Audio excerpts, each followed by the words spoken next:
keep his rules. To merely affirm them, to accept them, to say, I am a Confucianist, was to be in good taste and good style. The rest was ignored.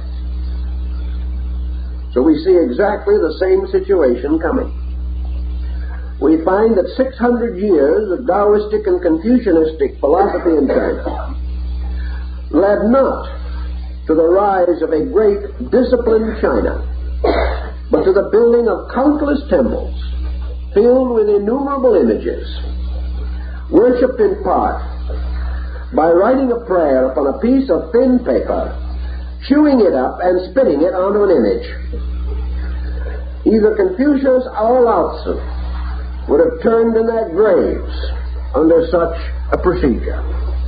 Yet it represented a change that was to show why China was never able, in the classical or ancient period, to establish itself upon a solid level of ethical integrity. It was always a country in which the strong pillaged the weak. First in the name of heaven, second in the name of Confucius, and finally in the name of the Mandarin himself. About this time we moved to India. What was happening to Buddhism? In precisely 600 years, Buddhism came to its first great crossroad. Philosophic Buddhism, as represented by the original teachings of the great Eastern philosopher, might be said to have comparatively died. Original Buddhism was nearly extinct in its own homeland. In its place arose the great, marvelous era of Buddhistic metaphysics. At this time came the multiplication of images. At this time came the tremendous ritualism of Buddhism and the simple agnosticism of the original teacher was reflected in a system which developed over 10,000 divinities. Now we must not say that all of this represented loss. Let us rather say that in Confucianism, Taoism, Buddhism, in the Avestic philosophies of Persia, and in the condition in the Near East at the beginning of the Christian era, the tip was a very distinct motion, tipping from discipline to devotion. In every system, faith came to take precedence over discipline. Most critics have said that discipline was just too difficult. And Hegel has attempted to give us a summary of what he regards as the motions of these elements. And I jotted down a few words from Hegel. Hegel attempted to point out the fact that history,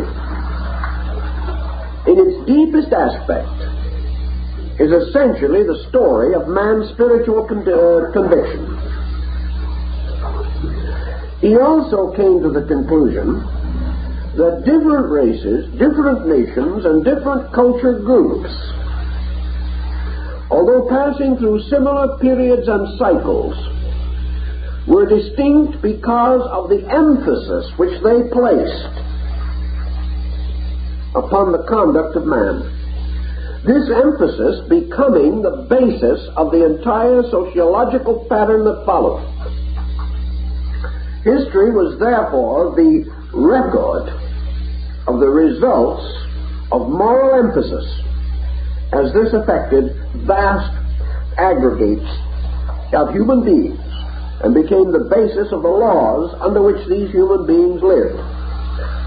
In this point, Hegel gives us 5 keynotes of religions, which he regarded as basic historical factors. He says, for example, that Judaism is the emphasis of duty, that the entire development of this faith and the effect of it upon other peoples and within its own group was the growing, intensifying recognition of the essential fact of duty. Duty was the great virtue. He then says that the emphasis by Confucius was order. That the purpose of the Confucian Code was primarily to preserve absolute order in all relationships and in all processes. That the moment order is endangered, continuity is endangered. Because the moment things get out of pattern or out of arrangement, chaos sets in upon them. Disorder leads to death unless it can be corrected. Perhaps that is why we refer frequently to forms of illness as disorders. If they are allowed to continue in society, disorder becomes the sickness which is mortal, which is finally the disintegrating and destroying factor. He gives as the great ethical keynote of Moslemism justice, and emphasizes that upon this concept we can have exactitudes which may go to the excess of injustice. Yet without justice, the state cannot survive. The individual who is not convinced within himself that he lives within a condition of justice can never maintain or preserve his own morality and ethics. For that reason, the moment a cultural group or a social order becomes delinquent, it accuses its leaders of injustice or exonerates its own by them. Thus, the moment leadership becomes unjust, followers become equally unjust in their relations to each other. And this ultimately destroys the moral, ethical fabric of a people. Hegel, in an interesting enough way, gives us the keynote of Buddhism: patience.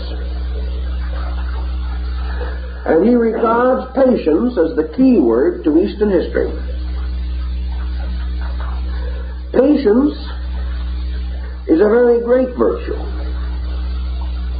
unless it leads to inertia.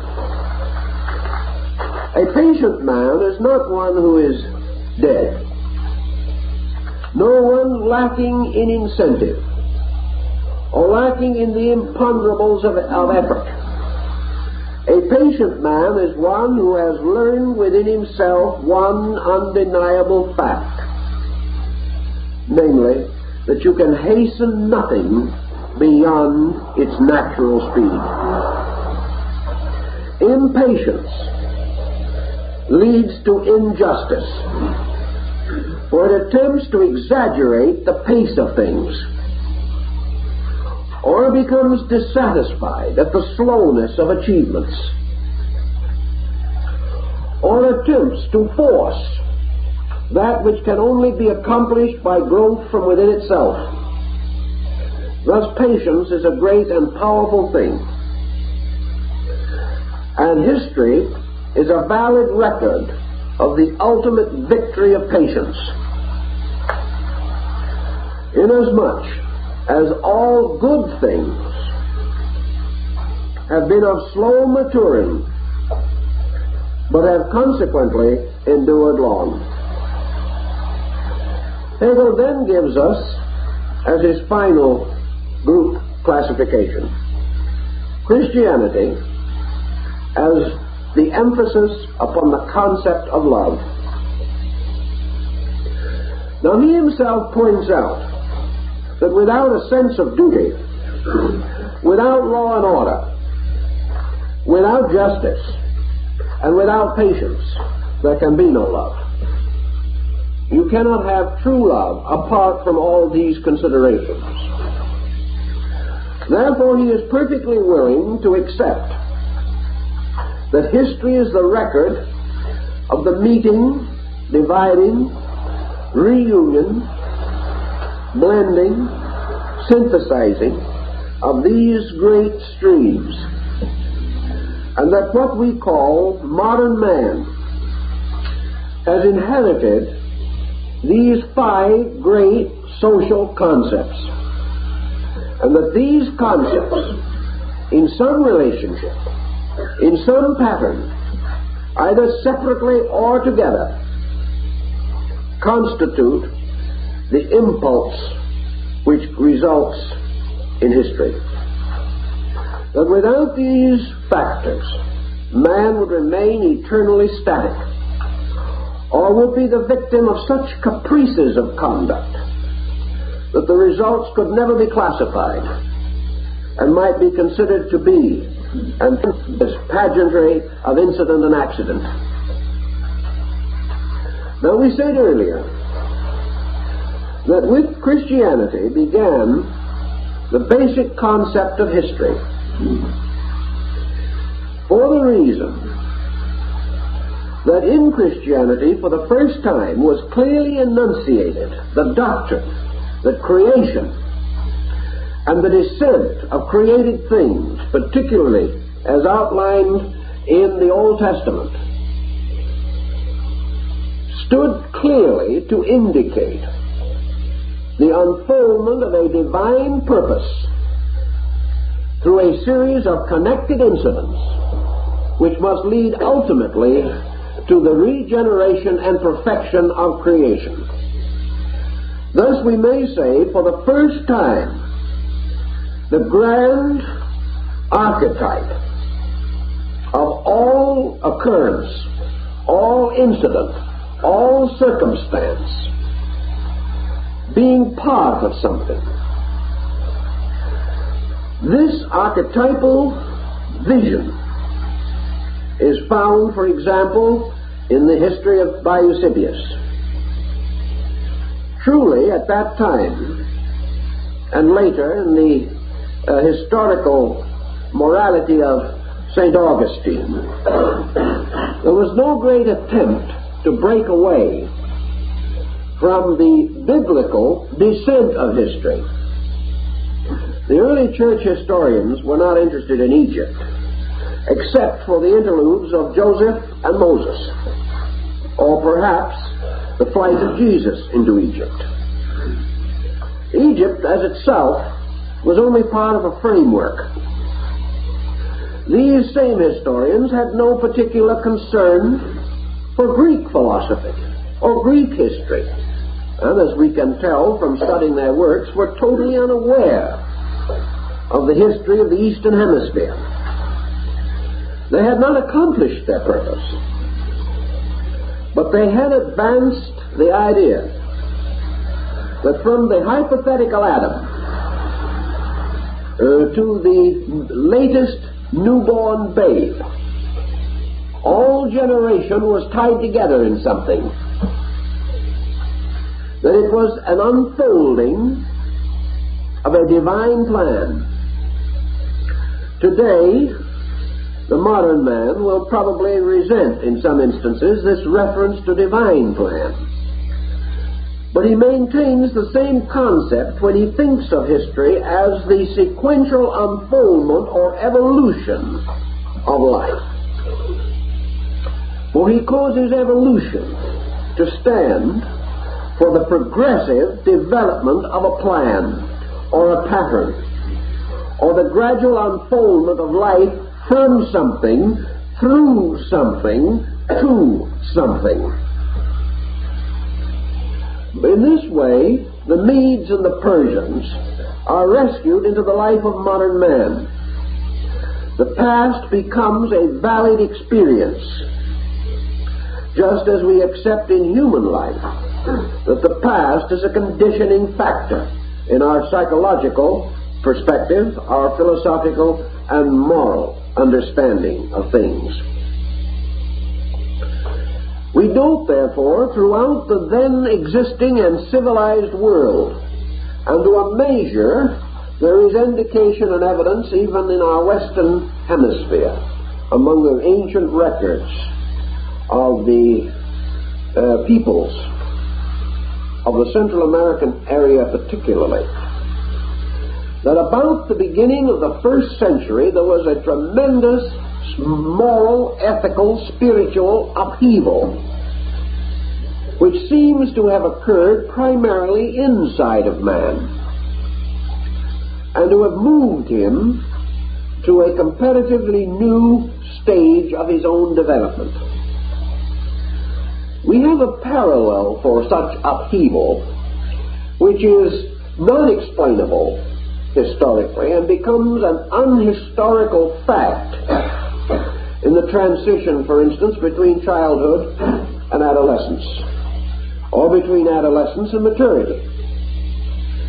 The individual is affected by his environment, but certain biological processes inevitably release psychological tendencies, and these are native to and natural to the unfoldment of man himself as a human being. He must pass through these phases. Some may have a more difficult time than others. Some may find the experience a magnificent adventure, others a dismal and neurotic episode, but still the change must take place. And it seems to be the same in this problem of history. History is punctuated by certain unhistorical events which have to do with the internal life of those creatures growing through history. History defines the boundaries of their achievements, but it cannot completely capture the stages of maturity through which these beings pass. For the transitional and historical growth stimulate something within man, releasing faculties, powers, and perspectives previously latent. These are then dumped into the historical arena and result in a rapid and amazing change in the historical perspective itself. Thus, man, made by history, reaches a certain point in the making in which he turns and makes history. Then, having made history, he falls into the pattern which he himself has created, may become the victim of it, may ultimately become decadent by clinging to pattern, and then after a certain length of time finds himself again being fashioned by history, rebelling and becoming once more a creator of history. The cycle goes on and on and on. At the beginning of the Christian era, we therefore observe very definitely that four, actually, of Hegel's principles were already functioning, although justice was not at that time primarily associated with Islamism, for this came in 600 years later at another critical point. But justice in a sense existed, but not in the sense which it was later to assume, or to produce the results which it was later to produce through the rise of the Muslim world, because the Muslimism became the justest balance which prevented Western civilization from passing into a state of complete autocracy. The balance wheel was established. But certainly Buddhist patience, Judaistic duty, and Confucian law and order were all available in the experience of man at the beginning of the Christian era. Thus we observe a tremendous change taking place at this particular time. The change was not as the result so much of the Roman mud, because it is doubtful if the Roman gave it any consideration at all. It was the effect of the Roman conduct upon the non-Roman mind, of discipline to a kind of disillusionment, a sort of internal despair, which found its compensations only in that kind of reflection which arises from pain. Thus man became more aware of the sacredness of suffering, the sanctity of sorrow. He was re-experiencing the tribulation of Job. He was reaching out for security in which values that were to him apparently hopelessly lost could be rescued. Such certainly was the state of Syria and the condition of the Jewish people at the time of the beginning of the Christian era. Their sorrow, their misfortune, their tribulation can be traced in such movements as the Essenes, the Therapeutae, the Johnanites, and the Nazarenes. Orders of resignation, movements of acceptance of sorrow, movements in which patience had to become important. But it could not be merely the patience of Job. It had to be patience with hope. Patience with something greater than disillusionment or despair. Thus we had, among many of these peoples, in fact nearly all of them, the rise of a messianic concept. For example, the transformation of Taoism in China was due to the rise of what might have been termed new prophets. A Taoist mystic spearheaded this change. A Confucianist mystic spearheaded the translation of Confucianism from a philosophy to a religion. A Hindu Buddhistic mystic and a group of arhats were responsible for the change in Buddhism. Persian mystics were the ones who brought about the transition in the cult of Zoroaster. And through the Near East, and even through Greece, and to a degree in the Roman Empire, small groups of mystics were the ones upon whom descended the burden of preserving human hope. Mysticism, psychologically, always involved in introversion. Mysticism was the natural outlet available to persecuted minorities who had no hope of the material improvement of their state. Peoples disillusioned completely, or nearly so, because it seemed that in every way their gods had failed them.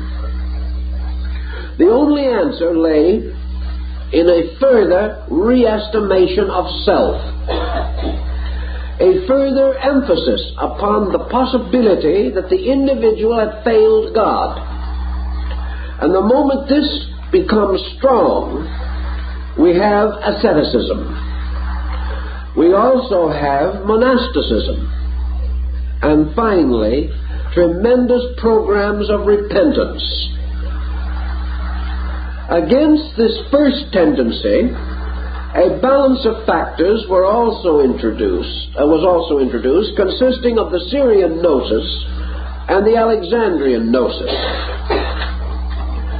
Both of these were originally philosophical movements that were almost immediately transformed into mystical movements. The restoration of Platonism in Alexandria was Neoplatonism, a mystical interpretation of Plato. Everywhere, mysticism, a contemplative solution to the emergency. Mysticism was also a defense mechanism, because it was the only way in which the individual could detach himself psychologically from the pressure of his time and retire into values which he regarded as essential to his survival. Thus we see that the very pressure of things brought about a tremendous crisis, a crisis like a motion from childhood to adolescence, or a shift from a strongly objective to a strangely disturbed subjective state of existence. Mysticism stepping in therefore required a completely new estimation of eternal values. Mysticism could not attack the chronicle or the annal, or such phases of history as did exist. Mysticism could not disprove Plato. It could not disprove Aristotle. Buddhistic mysticism could not disprove Buddha, nor Taoistic mysticism disprove Lao Tzu. Nor could these mysticisms rise in violent antagonism against the whole common experience of the race. This was not conceivable. These mystics would not only have been exterminated, but utterly ridiculed had they departed from those things man had already experienced to be true. So what happened? Mysticism became a new unfoldment, a sequential examination, a penetration into the substance of previous appearances. Thus mysticism became a new explanation for an existing and accepted fact, circumstance, or truth. Your mystic, then, whether it be in India or China or in the Near East, stated firmly that he did not come to destroy the prophets, but to fulfill the prophets. Man resolved to build turned into himself. The moment he did so, he found a new light radiating from himself to his own beliefs. He began reading his own sacred books with the light of his own experience rather than the light of traditional experience. And in this procedure, began to feel that these books had never been truly understood. He gave them new meaning. He gave them new importance. And as his contemplations extended, not only to the literary phases of religion, but to the creedal and doctrinal aspects, this man, with a great need in his own soul, found the light of his own need illuminating even the nature of deity. Perhaps he acknowledged, and perhaps he never knew, the inevitability and immovability of the divine nature. All he knew was that it seemed to him that he had come nearer to a deity whose essential nature was nearer to the human need. This pattern led to these tremendous motions of reformation. A further demonstration of that is, of course, that in the first century, the Roman persecution of the Christians, though not perhaps as fantastic as we like to believe from a prejudiced point of view, was certainly severe enough to require great fortitude on the part of early believers. These early believers, however, possessed this fortitude because they had moved from traditional focal points to internal, mystical, personal experiences of the fact of God. Thus the deity that had lived upon the Olympian heights now lived more nearly and more really in the heart of man himself. Confronted with an outside emergency, the person was required to turn to the only strength available and achieve what the Neoplatonists termed the victory of self over circumstance. At the first century, the circumstances were bad, the worst that a highly cultured people had ever known. Therefore, the need for this victory was the strongest and deepest they had ever experienced. And out of the impact of the great need and the growing enlightenment of the people, for they had already enjoyed the great cultural advantages of classical civilization, came a new chemistry, the chemistry of the philosophical type of mind, meeting an emergency which philosophy could not solve, and using its philosophic insight to move on to a spiritual perspective. This type of situation, having been widely disseminated, we must assume to represent a valid step in the natural unfoldment of man. When Hegel, therefore, makes the Christian dispensation the order of human love, or man's love for man and his respect and affection for deity, he presented the early Christian with a challenge that was perhaps greater than he could bear. Human adolescence has as its essential nature exactly the same thing. For human adolescence is a motion of the individual from the extraversional processes of growth towards a depthening of his internal nature by which he becomes capable of love, whether it be human love or divine love. Therefore, emotional integration is almost certainly an essential part of man's growth in love experience. So we have an era in which this experience became first a problem, then a burden, and finally an opportunity for an aggressive and excessive possessiveness in the name of love, which was the exact perversion of the original principle, but man himself, in his own growth, passes through precisely these difficulties.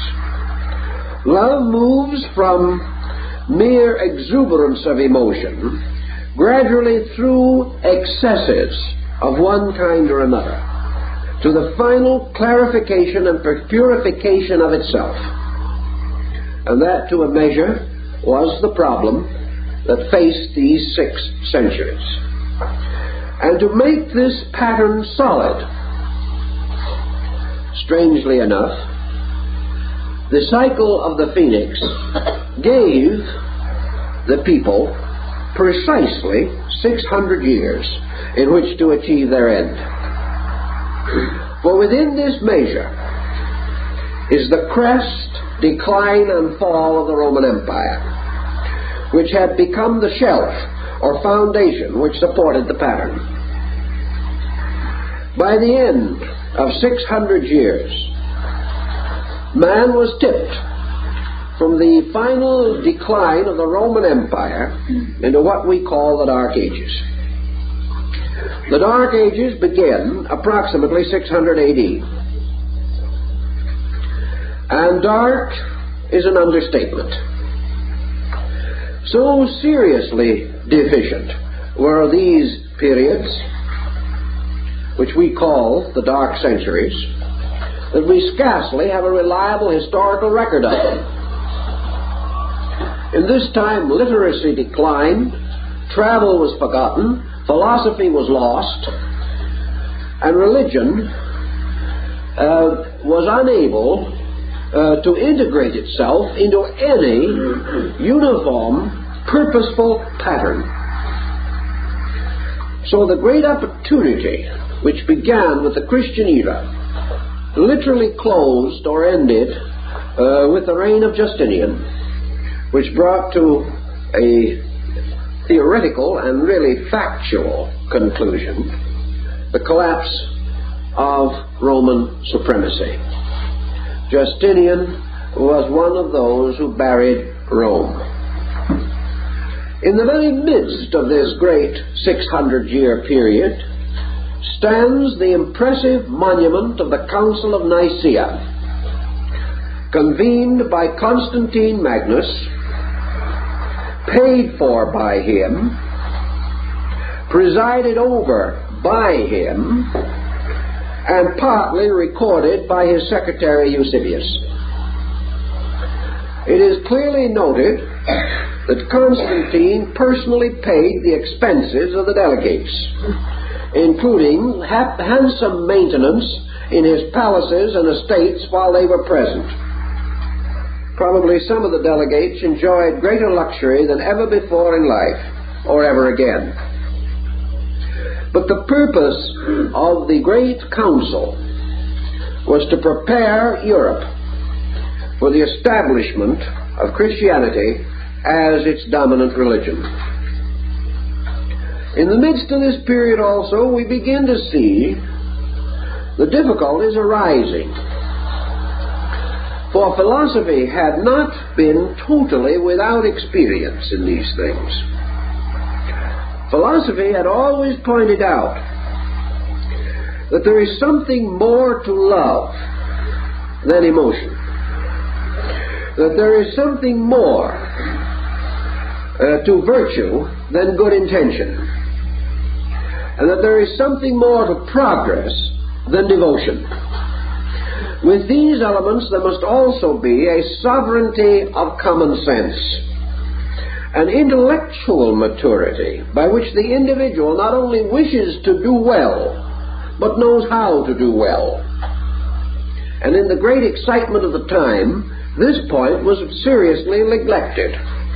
And out of this neglect arose the tragedy which resulted finally in the collapse of this phoenix cycle. For at the end of the 600 years, the average person had not been able to establish love as a practical force within his own life. He had been unable to separate it from selfishness. He had not been adequately moved to educate it. He had not been reminded that emotion without discipline is madness. Therefore, he was a little mad, of good intention, but hopelessly unfit to meet the challenge. And out of his own unfitness came his own undoing. And his entire purpose was lost when the Dark Ages formed an almost insurmountable barrier separating one world from another. Rome contributed little to the preservation of anything other than the creedal form of Christianity.